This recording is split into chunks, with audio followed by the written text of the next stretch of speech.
Welcome back, everybody. I'm excited to have you on here. Today, what we're going to be going over is what list would I target if I had to pick one list in the whole entire world. What list am I going to target to get a deal and that I feel confident putting my efforts, my money, everything I got behind? We're going to go over that today. I'm going to show you exactly how to pull it with what software I use, what I recommend, and how to skip trace it. Okay. So before we get into what list, I want to tell you guys, kind of on my experience of wholesaling when I first got started. I thought like when I first started, the more people you hit, the better. I was like, oh man, let's just shotgun approach. Let's just hit all absentee owners. Let's hit all probates. Let's hit all pre-foreclosures, tired landlords, inherited, you name it, tax lien. Let's just get everybody and let's just cold call everybody. I don't know who we're going to reach. I don't know who's going to pick up the phone, but anybody that responds, great. So that's what I did. And then leads started coming in from all over because I was not very targeted in the area. I just pulled whatever data I could get my hands on. And I was like, yeah, I'm just looking for a motivated seller. So that creates a lot of problems, right? When you're not targeted on who you want, you're going to get people that are coming from all over if your location isn't good, you're going to get neighborhoods that maybe aren't that good. And maybe you're going to talk to someone who is motivated, but there's not a lot of interest in that area. So what I want to say is you got to be targeted. Okay. You got to be focused on who you're going after, and not only who you're going after, but the location. Okay. And next thing I want to say is, instead of being a shotgun approach, I would be specifically like a sniper. Instead of just shooting everywhere, I would specifically go for a lead type, and I go for a specific location. And that brings me to my favorite list. The one where it got me when I first started, got me a couple deals from this list. And it's always producing. Okay. And that is called the pre-foreclosure list. All right. So for a lot of you that don't know what the pre-foreclosure list is, it's people that are behind on their mortgage payments. Okay. I got a little, definition from Google for you. I know you guys could all search that yourselves if you wanted, but I got one for you. It's a 90-day period between when a notice of default is issued and a sale date is issued. Okay. This is known as pre-foreclosure. I know different states, different areas have different definitions for it, but that's pretty much it. There's people that, they're late on their payments. And I would say that most of the time, even if they catch up or reinstate or get back good with their mortgage, it's possible that they're going to go get into pre-foreclosure again. Maybe their payments are too high. There's something going on. So it's a list you want to continue to follow up with. Even if it catches up and they're good, it's someone that you want to follow up with, in my opinion, because there's a lot of people that hit the pre-foreclosure list that they're like, no, I'm good. And then they try to figure out everything and try to sell like 1 month before they lose their house, and they wait till the last minute. It's unfortunate, but that's what happens. So my first two deals I got from the pre-foreclosure list. One was from a guy who listed the house for sale, didn't get the offers he wanted. So he just was like, I'll just let the house go. Ended up, negotiating a deal with him and sold it. The next one, I still have the property. It's a rental I have.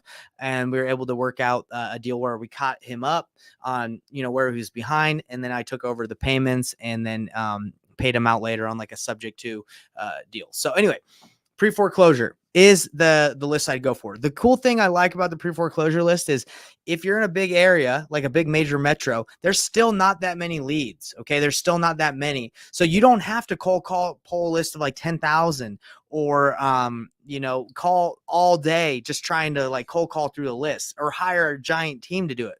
You can be a sniper and you can say, hey, I'm going to get a hold of all the people that are on this list. I'm going to find out if they're selling or if they're not. I'm going to just like really go after to find out if I can talk to everyone on that list. That's what I am doing. That's what people that have lower budgets should be doing, in my opinion.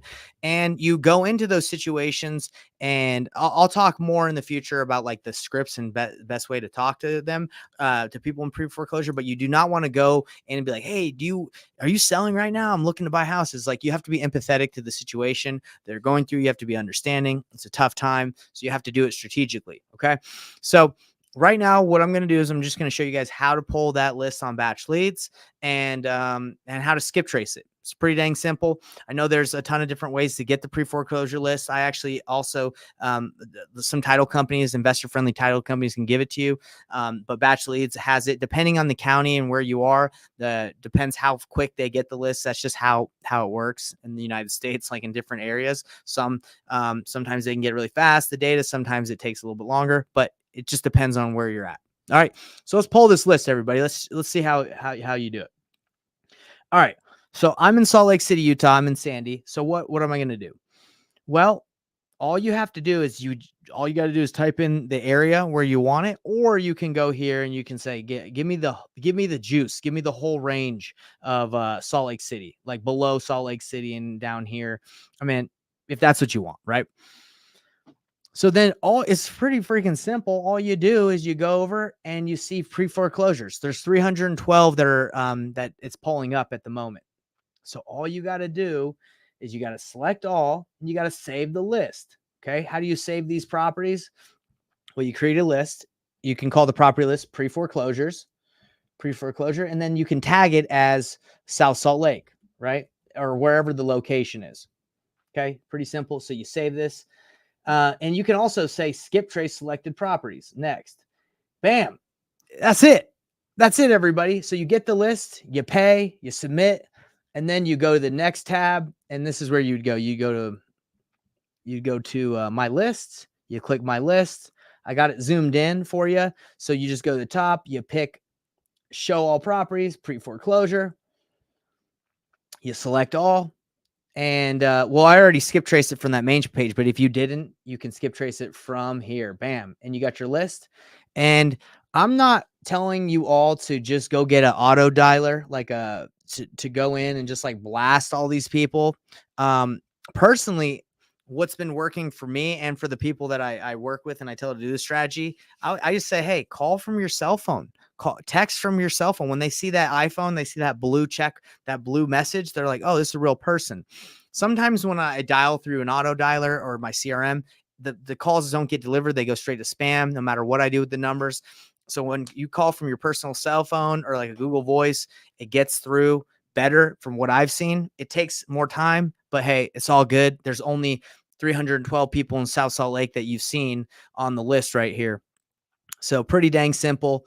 Now, why would I specifically want to contact every single one of these people? Because when you do an auto dialer, sometimes you don't know like if you got the right person. It's like you're just dialing. So you're not as thorough. But when you got 312 people or 100 or 50, you can actually be like, okay, I talked to him. Yes, I did not talk to him. I'm going to keep trying. Okay, I talked to someone. It was his wife. Let me, you can be more thorough. But it's very difficult to be thorough when you're just trying to blast people, especially when you have like 10,000 records. If you're trying to do all the absentee owners in Salt Lake and there's like, 40,000 absentee owners or whatever, you want to be targeted. This will help you. I promise you guys, like if you do this and you stay specific on pre-foreclosure and you go probate, you go tax lien, I'm giving you like really like more highly motivated lists, but stick to pre-foreclosure. That's what I got to say to you. That's how I got my first deals when I was a brand new noob, didn't know what I was doing. If they want to sell, they need help. And you can also, when you go into that situation, you can also offer, hey, I might know some people that might be able to help you stay in the home. Is that something you want to do? You can offer help. So it's not always about, can I get the deal? It's the law of reciprocity. How can I give? How can I help? And sometimes it comes back and you can do a deal with them or you can help them. So it's an easy way to work with people and to reach out to people that actually are in a distress situation. Um, so we got I'll get to that question later, but what I was talking to someone earlier on a call and he asked for my help and I wanted to help him out. He has a lead in Texas and he's like, man, I don't have buyers in the area. It's kind of an interesting situation. So I wanted to show him what I would do on batch in order to, get a buyer and see if this is an area where they would have buyers. So I'm transitioning from pulling the list on batch and how like pre-foreclosures and how to do it. Now I want to show you guys exactly how I would go to an area on batch and try to find a buyer. Okay. So let's go right into it. right here. Let me share my screen. Okay, without sharing like the address of the property and everything, I'm just going to show you guys right here. It's in Honey Grove, Texas. All I did in Honey Grove, Texas is I typed it in, got the location, and then I said, okay, what cash buyers are currently in the area? So there's 9. There's 9 cash buyers in this whole area. So I want to look at these properties and look and see if they've been flipped. So this is not like the one he has. Let's take a look at this one. So 310. Does it look like it's been flipped? Because if it looks like it's been flipped, I'm going to call the agent and say, hey, did you flip this? Or do you know who does flip? There's obviously some cash purchases going on in the area. This one looks like it's potentially been flipped. So let's call this agent. Okay. I can't share my screen on this one because like YouTube doesn't like when I share the screen, but let me show you guys. I can't show you, but basically what I'm going to do is I'm going to click in here. And it's going to give me the agent's phone number, and it's going to give me the buyer's phone number. I'm going to call the agent and have a conversation and find out, you know, if there's any action going on here for cash buyers. So let me do it right now. So I'm calling this lead. The agent's name is James Simpson. All right. James Simpson. Let me find out what's going on.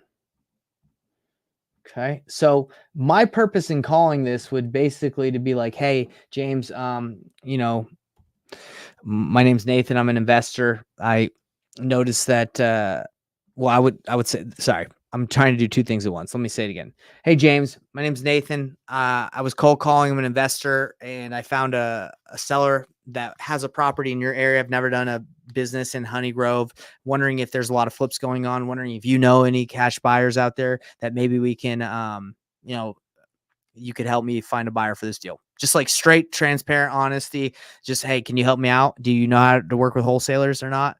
And see what happens. So let me pull this back up. I got to find out where brokerage he's from. Doesn't say. Let's see. Okay, I got the number right here. 90. Okay, so I'm gonna call, and we're gonna have a conversation, see if he can help me out on this one. Again, it's really simple, guys. All I did is I went here to the location, looked up cash buyers, and that was it. Hello? Record Realtors, this is Mike. Hi, Mike. My name's Nathan. I was looking to get a hold of James Simpson. Is he available? No, he's not here right now. Do you have his cell number? I don't. Do you mind giving me that so I can write it down and call him? Yeah, hold on just a minute. Okay.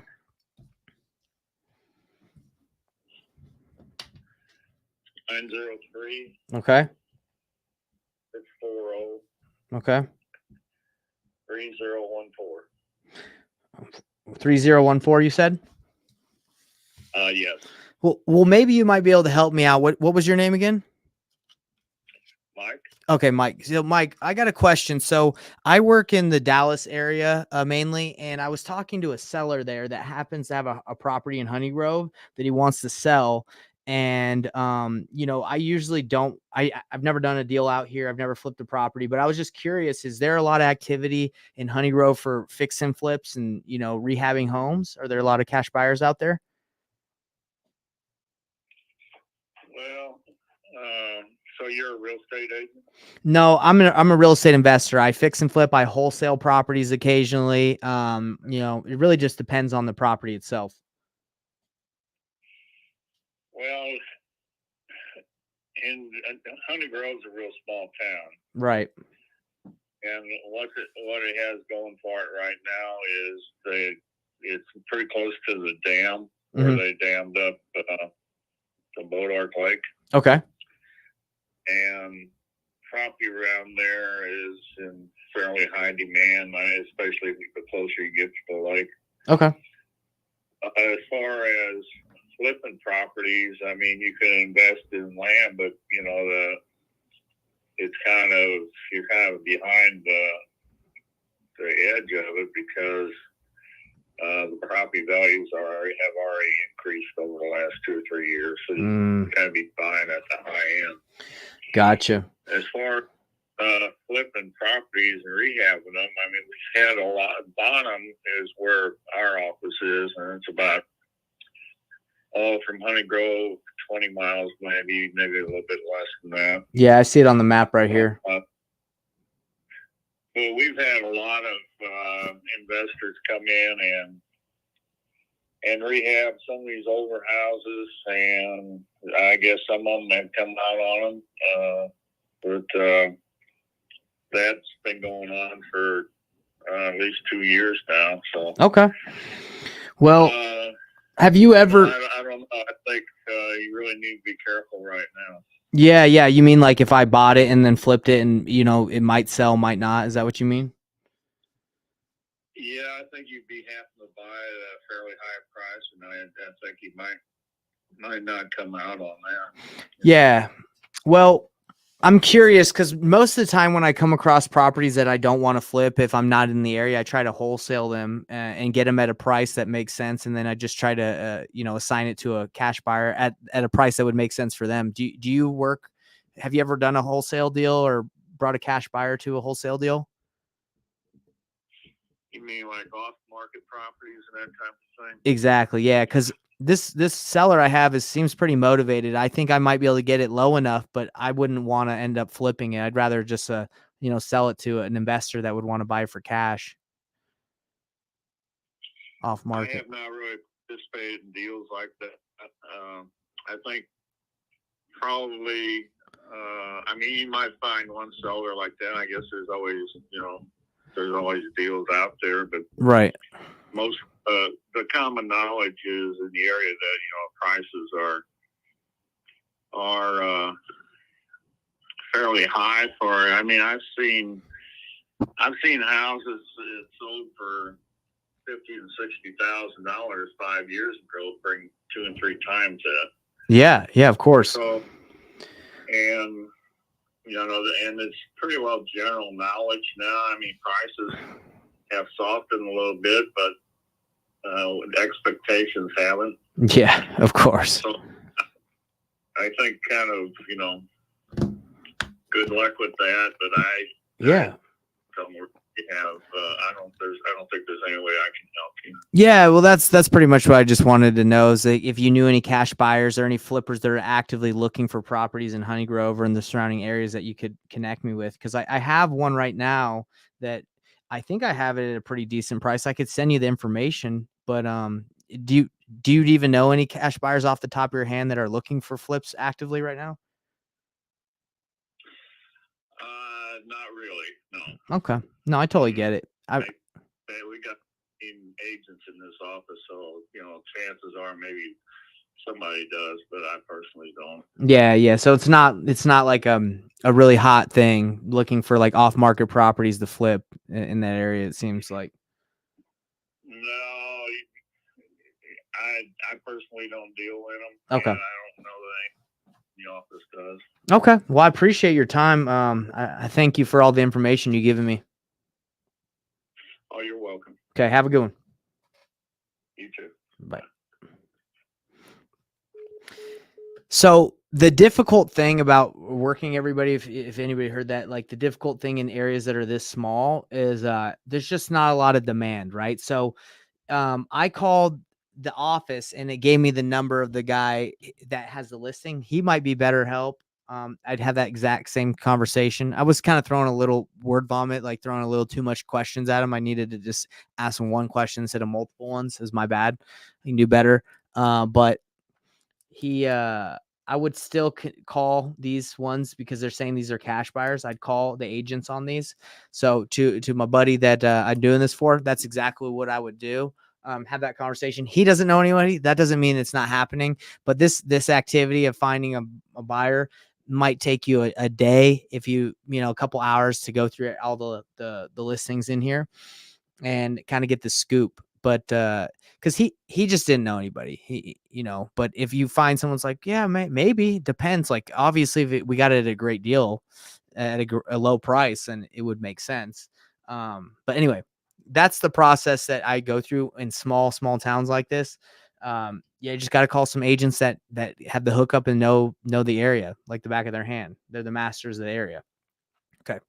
All right. So, let me answer some of the questions that have come through here, and then we'll wrap it up. Let's see. Hopefully that was helpful. You guys can ask any questions you'd like. What percentage of sellers signed contracts do you find buyers for? That's a really good question. I don't like to just sign a contract and then find a buyer. That's not really my style. I like to know if it's a good deal, and then I sign it, and then it's usually like 100% because I know it's a good deal, or I have a buyer already before. So my close rate's a lot higher than it used to be when I was just locking up stuff when I was newer. I don't do that anymore. So does a state being a non-disclosure state have anything to do with pre-foreclosure availability? No, a non-disclosure just means that they don't disclose what the house sold for, as far as I'm concerned, as far as I know.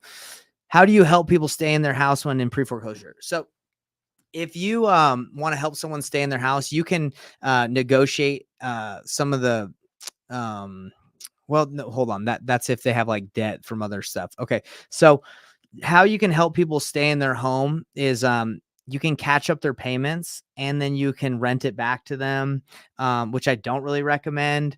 You can buy it and yeah, it's mainly for me. From what I would do is help them stay in it. Is we catch up their payments and then buy it and then let them stay in it a little bit after enough time to move. What other ways? Like you could give them advice on how to catch it up, or they could call their mortgage company and you could kind of give them advice like, hey, maybe you can negotiate or put like how much you're behind and and getting that caught up, or putting it on I can't remember what they call it when they put the debt on the back, and they did a lot during the pandemic.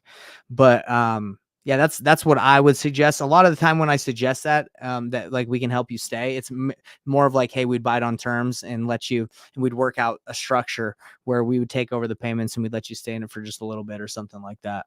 So yeah, I hope that answers your question. I know there's a lot of other like a lot of more in-depth things you can do that I have never done, but that's my answer.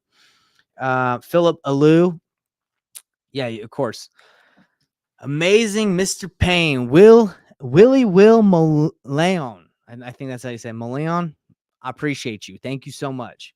Yeah, guys. So like the pre-foreclosure game, it's a good thing to go into. You can help a lot of people that feel like they're going to lose their houses.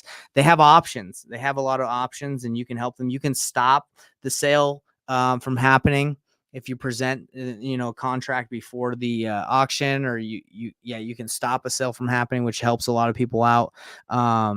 You can navigate the situation. A lot of them don't know what to do. So like I said, I was able to do I've done a lot of pre-foreclosure deals that have been in pre-foreclosure, and I did them when I first started. So it's not that difficult when you're new to get into that kind of, I don't want to say game, but into that strategy or that lead source. So, but if we are looking to assign, will the buyer allow that? It depends on the buyer. I have a buyer that buys pre-foreclosure deals. Well, I don't know if this is a strategy I'd recommend everybody doing, but what he does is he'll buy it and then he'll say, hey, I'll let you buy it back from me in a year if you want. And he'll give that like an option for a lot of people in pre-foreclosure. He'll actually even let them live in the property and then saying, hey, if I'll let you live in it for a year and you don't have to make any payments. And then at the end of that year, you can buy it back. And if not, then you got to move. So it depends on your buyer. There's a lot of buyers that are willing to do, some stuff that other buyers aren't willing to do, that are maybe trickier or like more difficult to navigate because they have a lot of money and they don't mind, getting a house at a discount and letting it sit to get it at that price. So Phillips, it really depends on the buyer you have. That's all I got to say. Yeah. So hopefully that was helpful, everybody. I didn't want to go too crazy in depth. I just want to show you guys really how to pull the pre-foreclosure list on batch, how to skip trace it. And, I'm going to do some more calls that are going to go more in depth on what to say, answer your questions a little further on how you can help people stay, how you can stop the auctions from happening. So all good stuff. Hope that's helpful. Have a great day, everybody. Peace out.